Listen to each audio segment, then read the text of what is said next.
انتوا بتسمعوا ذا ويكلي لوب، معاكم نبيل ثروت، والنهارده هنتكلم في شويه حاجات كان نفسي اكون عارفها قبل ما اخش المجال. البودكاست دي موجوده كمقاله، اللي حابب يقراها هي موجوده باللغه الانجليزيه بس. ولكن هيبقى ان شاء الله هيبقى فيه ليها ترجمه يعني.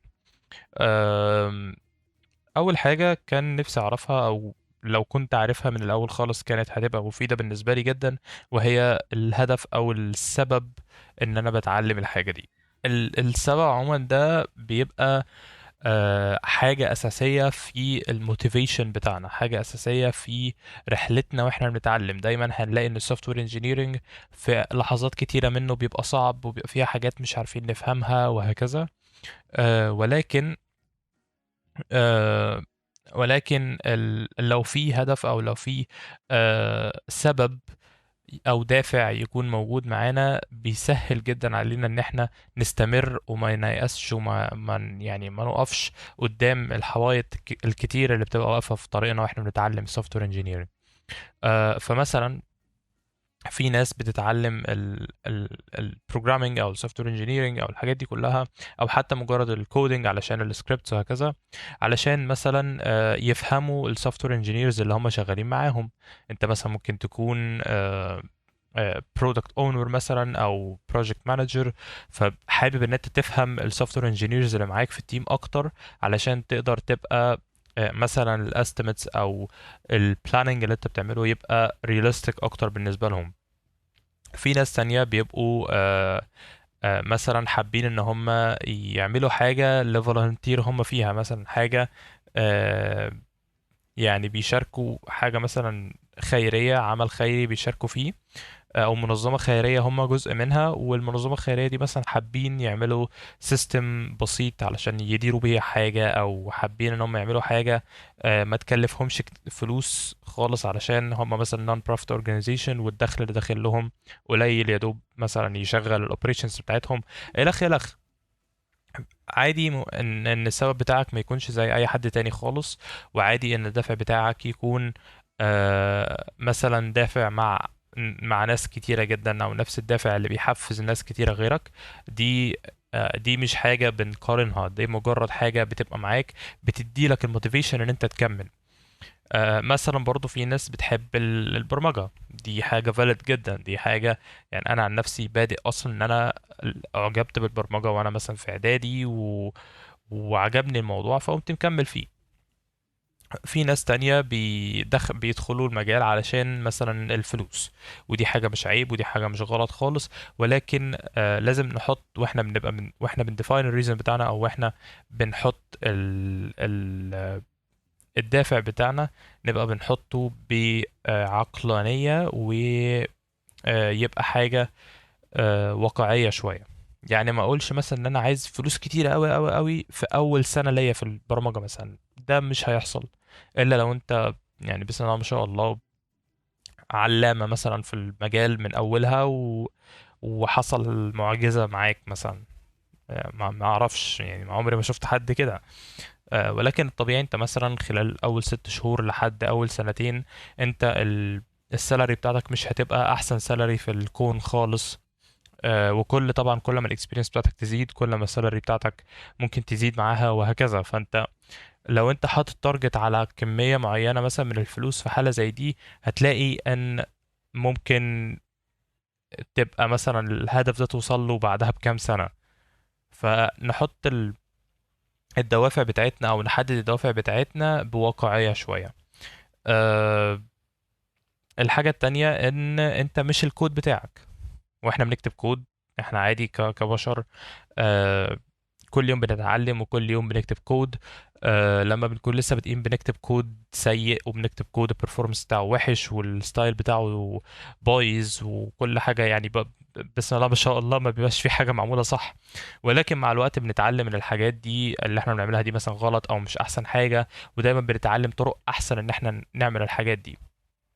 فبلاش ان احنا آه، نبقى اتاتشد للكود بتاعنا، بلاش ان احنا كبشر طبعا اي حاجه بنعملها بنبقى اتاتشد ليها، اي حاجه بنعملها بنبقى مربوطين بيها نفسيا، ان انا مثلا تعبت في الحاجه دي وحطيت فيها مجهود، فانا مش هاجي بعد كده حد يجي ياخد الحاجه دي يرميها في الزباله، اكيد هتضايق.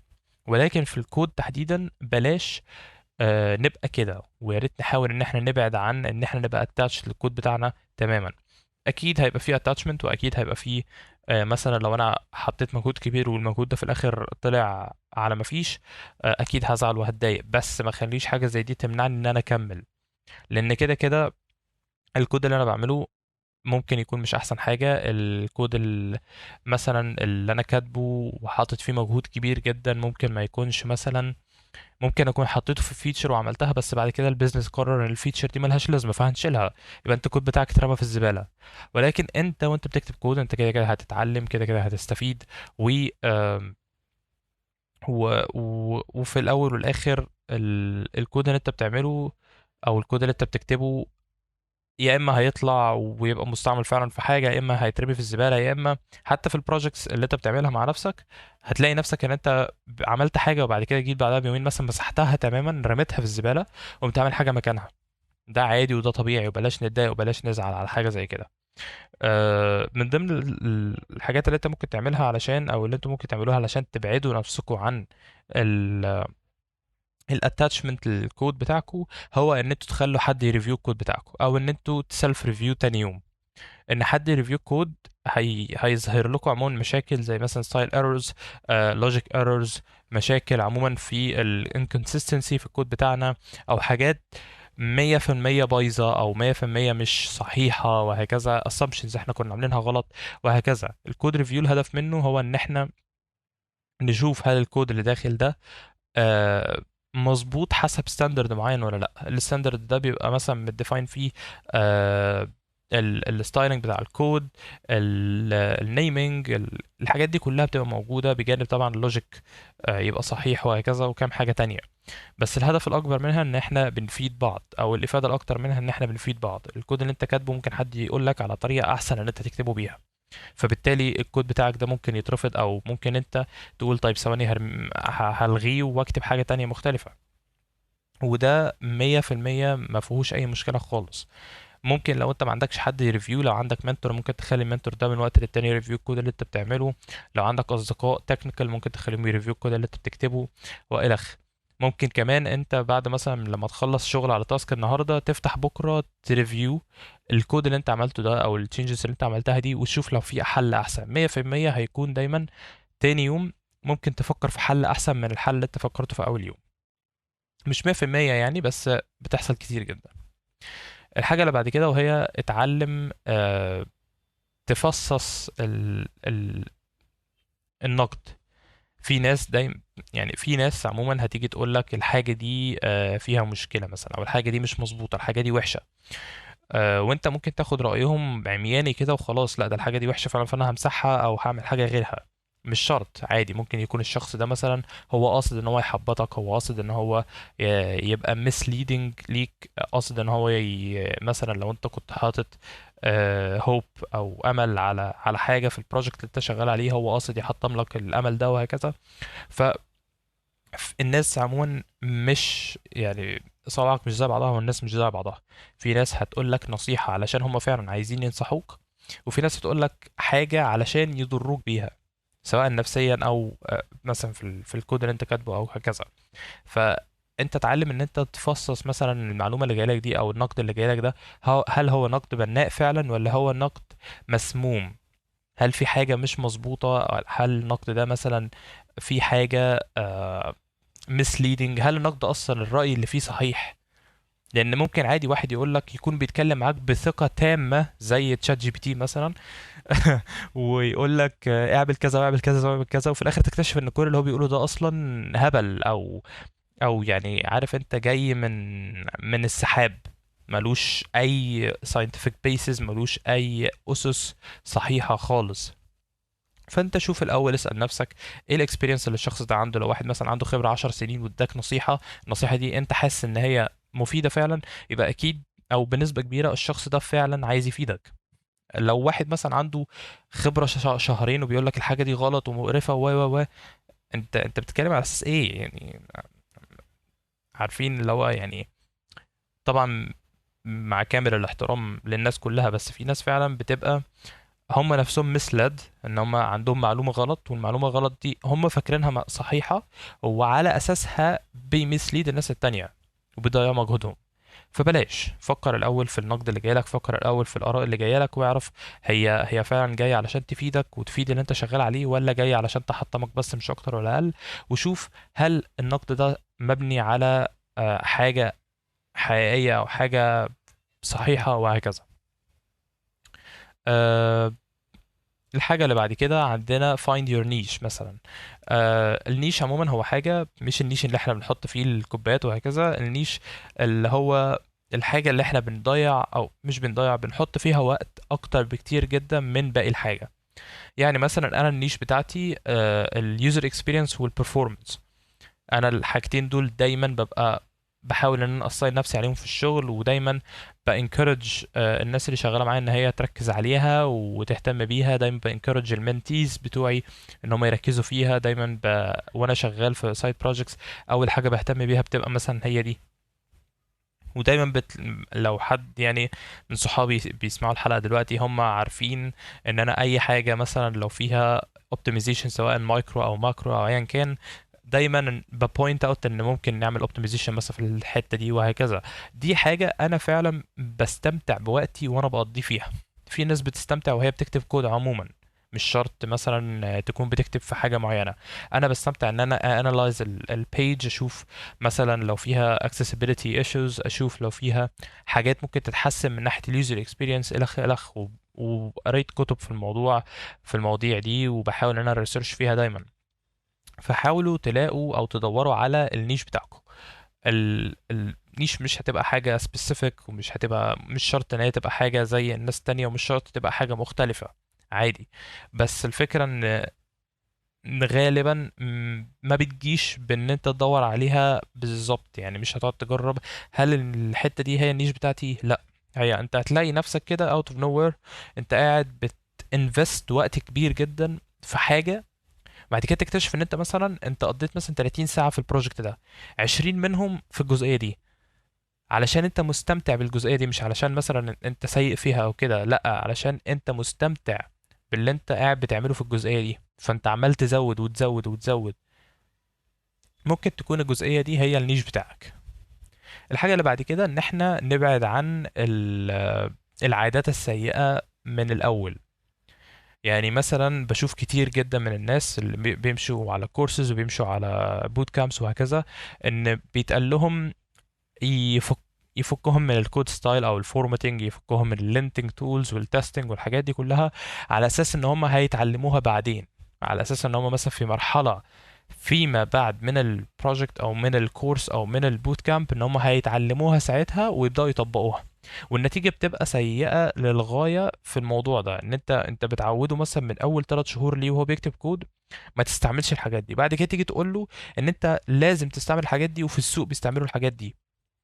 فانت هتلاقيه في السايد بروجكتس اللي هو بيعملها مش بيستعمل فيها اي ستايل ستاندردز خالص، مش بيستعمل فيها كود كواليتي براكتسز خالص، وماشي بمزاجه كده وخلاص، وبيستايل الكود كده وخلاص، طالما مفيش حاجة رغم ان هو يعمل كده فعلا.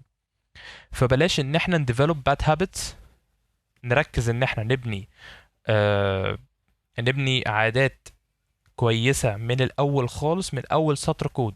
لما أجي أعلم حد إن إحنا بنعمل الفاريبل بالشكل ده والفانكشن بالشكل ده ومثلا السويتش ستيتمنت بالشكل ده، فالستايل بيبقى فيها ريكومندد إن إحنا نعمل كذا كذا كذا علشان الكود يبقى واضح، عشان الكود يبقى مقري وهكذا.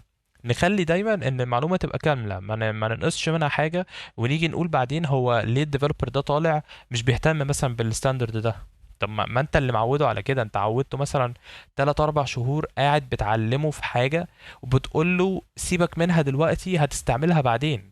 اهلا وسهلا، انا دلوقتي انا ما اعرفش هل انا محتاجها فعلا ولا لا. فانت لو قلت لي ان انا محتاجها وفايدتها، زي مثلا الكود يبقى مقري اكتر، او سهل في التعامل اكتر، ساعتها انا هتعلم التول او هتعلم الستاندرد وهمشي عليه، لان انا شايف ان ليه قيمة. انما غير كده انا بقالي 4 شهور بكتب كود وزي الفل مثلا، مش محتاج الستاندرد ومش محتاج الفورماتر ومش محتاج الانتر. اهلا وسهلا، عادي هرميهم في الزباله، ولو اترغموا عليا هستعملهم وخلاص، يعني همشي الدنيا. فبلاش ابعدوا عن ال ال العادات السيئة من الأول، وامشوا اتعلموا الكلين كود برنسبلز، اتعلموا ايه هي الكود سميلز، اتعلموا الديزاين برنسبلز، اتعلموا واقروا عن التكنيكال ديبت، اقروا عن الريفاكتورنج وازاي بتعملوه، واقروا شوية عن الديزاين باترنز برضو بالمرة. في كتاب اونلاين اسمه ريفاكتورنج جورو. ريفاكتورنج جورو ده من احسن الكتب اللي بتشرح الليلة دي كلها. وعموما من الستاندرز موجودة في لغات كتيرة وكل لغة ممكن يكون ليها كذا ستاندرد. مثلا عندنا في جافا سكريبت مفيش ستاندرد ثابت للغة. كل مثلا شركة بتعمل حاجة، عندك اير بي ام بي، عندك جوجل، عندك ستاندرد، كل واحدة من دول ليها ستاندرد معين ماشية بيه. عندك بعد كده بايثون مثلا عندها الاوفيشال بيب 8 او بيب عموما، وهكذا. فندور الأول من الأول واحنا بنتعلم، ندي المعلومة كاملة لو احنا بنعلم حد، ولو انتوا بتتعلموا دوروا على المعلومة الكاملة. بعد كده ابعدوا عن التوتوريال بروجاتري او التوتوريال هيل او السايكل بتاعت التوتوريالز عموما. بشوف ناس كتيرة انا هخش الكورس ده هخلصه، اخش على الكورس اللي بعده اخلصه، اخش على الكورس اللي بعده واخلصه، وفي الاول والاخر تيجي تبص تلاقيه ما بناش حاجة فعلية بنفسه. هو ماشي مجرد ان هو ماشي ورا الكورس، عمال يمشي مثلا ستيب باي ستيب ورا البروجكت، ويجي في الاخر لو جه يعمل الحاجه بنفسه يلاقي نفسه مش عارف، فثقته بنفسه تتهز وتتدمر، ويقعد مثلا ويقعد متضايق ومتعصب. طب انا مشيت في الكورسات كذا وكذا كذا كذا وفي الاخر برضه مش عارف اعمل وبتاع. ده بسبب ان انت ما خدتش اكسبيرينس حقيقيه، انت خدت نوليدج، والنوليدج دي مش ابلايد نوليدج. انت ما خدتش بس انت ما استفدتش في الحاجه دي بالظبط ورحت طبقت الاستفاده دي في حاجه حقيقيه. لا، انت ماشي مجرد كوبي بيست مثلا، او ماشي ورا البروجكت بتحاول ان انت ستيب باي ستيب تسولف البروبلمز بتاعته وخلاص. فعموما بلاش ان احنا نفضل بنجري ورا الكورسات. بعد ما تخلص كورس اقعد ابني بروجكت بالحاجة اللي انت اتعلمتها فيه. مش شرط الحاجة دي تكون كبيرة، ومش شرط يكون بروجكت ضخم. ممكن تعمل بروجكت وكل ما تخلص كورس او توتوريال تشوف ان انت الحاجة دي لو تنفع تحطها في البروجكت ده فتخش تضيفها. ولكن مش ما تقعدش تضيع في وقتك في الكورسات كلها وخلاص، ومن غير ما تبني حاجة حقيقية. لان انت في الاول والاخر الحاجة اللي انت هتاخدها في اول كورس دي هتنساها عبال ما توصل للكورس الرابع مثلا او الخامس، لو ما طبقتش عليها ولو ما حطيتش فيها وقت ومجهود فعلي. فحاول عموما دايما ان انت بعد كل كورس، بعد كل بروجكت، بعد كل حاجة بتعدي عليها، ان انت تقرا اكتر فيها. انت مثلا دخلت خدت كورس اكسسبيليتي ساعة، اكيد الساعة دي ما لمتش كل حاجة، فانت ممكن ان انت تجو فurther بقى ان انت تقرا اكتر في الموضوع وهكذا. ممكن بقى تخش لو انت دلوقتي بعد ما خلصت كورس وجيت تعمل حاجة عطلت، ريفير لكورس تاني. لو الكورس ما جاوبلكش على حاجة زي كده دور اونلاين. لو ما لقيتش حاجة اونلاين، او لو انت مش ماشي مع كورس اصلا، جوجل الاول. لو جوجل ما عرفتش توصل من خلاله الحاجة، خش على حاجات زي ستاك اوفر فلو، او خش على حاجة زي جيت هاب ديسكشنز بتاعت التول اللي انت بتتعامل بيها، وهكذا. هتلاقي دايما حل للمشكلة اللي انت واقف معاها، اكيد في حل. الحاجة اللي بعد كده ان احنا نخطط وندوكيومنت، نبلان وندوكيومنت السايد بروجكتس اللي احنا بنعملها. بشوف ناس كتيرة بتبدأ البروجكتس بتاعتها وتخلصها من غير اي بلاننج، من غير اي دوكيومنتيشن، من غير اي حاجة. وخصوصا هم بيتعلموا بيقول لك ده انا بتعلم بس بتدرب وخلاص يعني. بس بيلاقوا في الاول والاخر ان هم جم في النص وعطلوا. طيب الحاجة دي انا اعملها ازاي الحاجة دي؟ طيب في حاجة هنا ناقصة انا ما فكرتش فيها. فيلاقوا نفسهم بدل ما بيفضل قاعد شغال كودينج بس مثلا للبروجكت، بيلاقي نفسه ان هو بيضيع مثلا من وقته كتير جدا عشان يقعد يفكر في الحاجة. وصدقوني التفكير في الحاجة وانتوا بتكتبوا كود هياخد منكم وقت اكتر بكتير، وهيضيع لكم وقت ومجهود اكتر بكتير من ان انتوا تقعدوا في الاول تحطوا شوية وقت تخططوا البروجكت ده هيمشي ازاي وبعد كده تاكسكيوت. لازم نفكر في الحاجة قبل ما نعملها.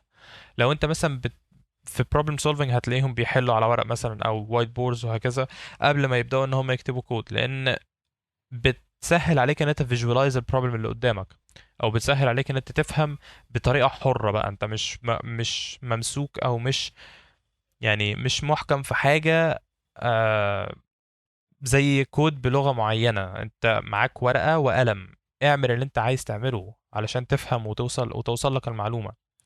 فعموما البلاننج والدوكيومنتيشن هيعمل كده بالظبط. انا دلوقتي عايز اعمل مثلا وده المنتي معايا برضو كان عملها، نصحته وعملها قبل ما يبدأ بروجكت يبلان البروجكت، ويبلان البروجكت ويعمل له زي سكتش او ديزاين بسيط، حتى لو ديزاين انسبايرد بحاجة تانية او واخد الديزاين من مكان، بس يبقى محدد الفيتشرز اللي هو هيعملها، ومحدد مثلا الديزاين اللي هيتعمل بيه الحاجة ده، عشان هو مثلا بروجكت فرونت اند. فدلوقتي هو عمل مثلا فيجما بروتوتايب، وعمل معاها زي ليست كده فيها الفيتشرز اللي هو هيحطها، ولقيته بيقول لي انا هعمل كذا وكذا وكذا وكذا. فكرت ان انا مثلا دلوقتي الديسبلاي مثلا هتبقى معموله بكذا، فكرت ان لما ادوس على الزرار يحصل حاجه، لما ادوس على الزرار التاني يحصل حاجه معينه، وهكذا. وفكر في البيهيفير كله لحد ما وصل لنقطه ان هو بيكتب الكود. وده مع كتابة الكود، لما وصل لمرحلة ان هو بيكتب كود، الكود بقى بالنسبة له هو عارف هو عايز يعمل ايه، فبيدور حتى لو هو مش عارف هي تتعمل ازاي، بس بقى عارف على الأقل هو عايز يعمل ايه، وبالتالي بيقدر يسيرش ويدور ويشوف هي بتتعمل ازاي علشان يعملها. وكمان مع كده انا عن نفسي مثلا السايد بروجكتس، لو بروجكت انا حابب فعلا فكرته، وحابب ان هو لو هو بروجكت متوسط الحجم او كبير شوية، ببدأ ان انا اخش مثلا على تريلو او نوشن ودوكيمنت بقى كل حاجة، واحط بلاننج، فعلا احط تايم لاين ليه، واقسمه سبرنتس، واعمل يوزر ستوريز والليلة دي كلها. وفعلا الموضوع ده بيفيد، لان انا مثلا لو بروجكت هيقضي فيه شهرين او شهر شغال عليه، فانا مش هقعد الشهر ده كله كل يوم بصحى من النوم مثلا هقعد افكر هعمل ايه النهارده، وبعد كده اقعد اكتب الكود. لا، انا كده بضيع وقت وبضيع مجهود وبضيع فرصة ان انا ابقى فيجوالايز كل حاجه مع بعض، ابقى فيجوالايز الاند برودكت كيونت واحده، على عكس ان انا قاعد شغال من غير دوكيومنتيشن ولا بلاننج. فانا قاعد شايف ان البروجكت عباره عن حته حته، انا بفكر في حته، اخلص الحته دي اخش في الحته اللي بعدها، والاقي ان انا مثلا الحته دي، يا لو كنت عملت الحته اللي فاتت بالاسلوب كذا كان زمانها مسهله عليا دلوقتي، كان زمانها مسهله عليا دلوقتي. طيب انا دلوقتي لو عملت بلاننج اصلا من الاول هبقى عارف ان دي هتسهل على دي ودي هتسهل على دي. طبعا في حاجات هتعدي من البلاننج، وطبعا في حاجات حتى في الشغل والشركات بيحصل كده، وده طبيعي. بس على الاقل بيبقى عندي انسايت اكتر بكتير جدا من ان انا ماشي عمياني. الحاجه اللي بعد كده ان احنا ندور على منتور. المنتور بيبقى حد عنده experience اكتر مننا في جزئية معينة على الأقل، بيقدر ان هو يفيدنا بخبرته دي، سواء عن طريق كونتراكت ما بيننا، سواء عن طريق مجرد ان انا بخش اساله وهو بيجاوب كل فتره معينه مثلا او كل فين وفين. آه، بتبقى في الاول والاخر المهم ان المنتور ده يبقى حد available يجاوب على اسئلتك لما تحتاج، ومش يجاوب على اسئلتك انستنت. انت مش بتخش تسال برضو تشات جي بي تي مثلا، لا، انت بتسال بني ادم، والبني ادم ده عنده مشاعر وعنده مشاكل في حياته وعنده مسؤوليات وي وي فعندهم بيبقى فيه مشاكل، يعني بيبقى فيه حاجات كتيره جدا انت مش شايفها. ولكن اللي ليك ان انت مثلا بتدور على منتور، تتفق معاه احنا مثلا هنعمل سيشن كل اسبوع كل اسبوعين، ممكن تبقى open ended، فانت مش متحدد ليها فترة معينة، ومش متحدد ليها مواعيد ميتينجز معينة، بتنسقوا مع بعض عادي جدا. لو انتوا مثلا حتى ممكن ترفع ما بين الأصحاب، ممكن ترفع ما بين الكوليجز في الشغل، ممكن ترفع ما بين الكوليجز في الكلية لو انتوا طلبة مع بعض، وهكذا. عموما الشخص ده هيبقى عنده experience أكتر منك في حتة معينة، فهو هيبقى المنتور بتاعك في الجزئية دي. ومن ضمن المواقع برضو الكويسة جدا في الجزئية دي ان انت تدور على منتور او تشوف منتيز، بيبقى موقع اسمه كودينج كوتش. كودينج كوتش اللي عامله ويب ديفلوبرز ومعمول باي ديفلوبرز فور ديفلوبرز. هتلاقوا عليه الناس كلها فري، هتلاقوا عليه هو عموما اوبن سورس بلاتفورم، و 100% زي ما قلت 100% فري. الحاجة اللي بعد كده ان يبقى عندنا صبر. الصبر زي ما بيقولوا فعلا الصبر مفتاح الفرج، والصبر هيساعدنا كتير جدا في خلال رحلتنا في السوفت وير انجينيرنج او في الكودينج او في البروجرامينج او ايا كان التايتل اللي انتوا حابين تدرسوه. انت دلوقتي بتدرس حاجة، الحاجة دي علم وفيها شروط وفيها مزايا وعيوب، فيها حاجات كتيرة جدا وتفاصيل كتيرة جدا. انت مخك مش هيستوعب التفاصيل دي كلها بين يوم وليلة، ومحتاج صبر، ومحتاج ان انت في ناس مثلا بتلاقيها اتقالت لها المعلومة مرة خلاص المعلومة ثبتت. ناس تانية بتقال لها المعلومة المعلومة مرة واتنين وتلاتة واربعة لحد ما تثبت عندهم المعلومة. وده مش عيب، وده مش غلط، عادي. انت بتفكر مثلا، انت مخك بيستوعب المعلومة بسرعة او بيسجل ويحتفظ بالمعلومة بسرعة، غيرك مش كده. انا عن نفسي ببقى قاعد بكلم صحابي ومرة واحدة ما انا مش موجود يا جماعة. يعني انا دلوقتي واحد صاحبي قاعد بيكلمني في موضوع، وانا دماغي بتفكر مثلا في توم جيري، او بتشوف قاعد حرفيا بتفرج على جامبل في دماغي هو. ف بيبقى في عموما حاجات كتيرة بتحصل، وممكن كل لما الستريس يزيد عليك في حياتك تبقى قابلية ان انت تتعلم اقل وهكذا. بس في الاول والاخر نصبر علشان المرحلة اللي احنا فيها دي اكيد هتعدي، ونصبر علشان الحتة الصعبة اللي احنا بنحاول نتعلمها دي وواقفين فيها اكيد هتعدي زي ما عدى غيرها. و100% لازم نستغل كل الحاجات المتاحة لينا، كل السبل المتاحة لينا علشان نوصل للغاية. انا دلوقتي مثلا لو انا ذاكرتي ضعيفه هستعمل النوتس. انا عن نفسي بستعمل نوشن وبسجل في حاجات كتيره جدا. بستعمل الريمايندرز، بستعمل، في ناس مثلا بتحب تستعمل مايند مابس وبتستعمل سامريز بتلخص لو مثلا بتتفرج على محاضره، بتلخص المحاضره على ورق علشان بعد كده لما تيجي تذاكر او لما تيجي تطبق تبقى فاكره اللي اتقال عن طريق، يبقوا فاكرين اللي اتقال عن طريق النوتس اللي هم عملوها دي. فعموما اتعلموا، شوفوا مخكم بيستقبل المعلومات ازاي، بيحتفظ بيها ازاي، ايه الريت اوف ليرنينج بتاعتكم، بتقدروا تستحملوا لحد ايه وهكذا. كل الحاجات دي بتتعرف، وكل الحاجات دي بنتعلمها واحنا بنتعلم عموما في المجال. ولكن المهم في الموضوع ده كله هو الصبر.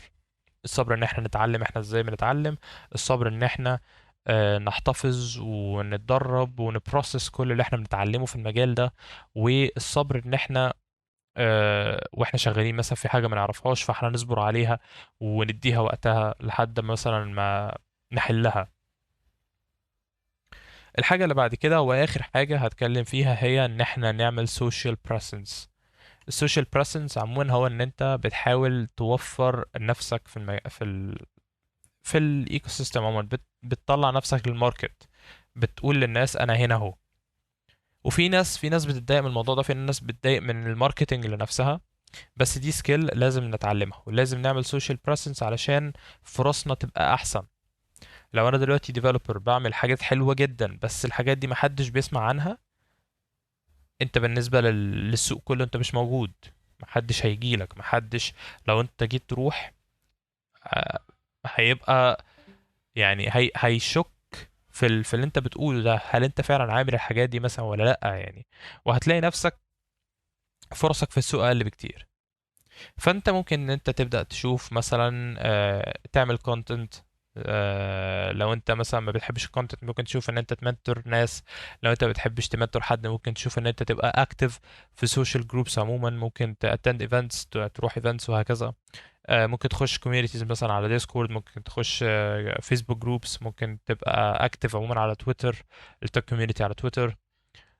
ممكن تروح ميت ابس، ايفنتس عموما عن طريق مثلا ميت اب وهكذا، تتعرف على ناس، تتكلم مع ناس، تخش على لينكد ان وتعمل كونكت للناس وتدiscuss حاجات وتتناقش في مواضيع وهكذا. كل الحاجات دي بتديك او بتزود الكونكشن نتورك بتاعتك. الحاجات دي كل ما دايرة معارفك او كل ما دايرة الناس اللي يعرفوك بتزيد، كل ما هيبقى الامباكت طبعا بالايجاب. طبعا كل ما الامباكت على نفسك وعلى الماركتابيلتي بتاعتك هيبقى احسن.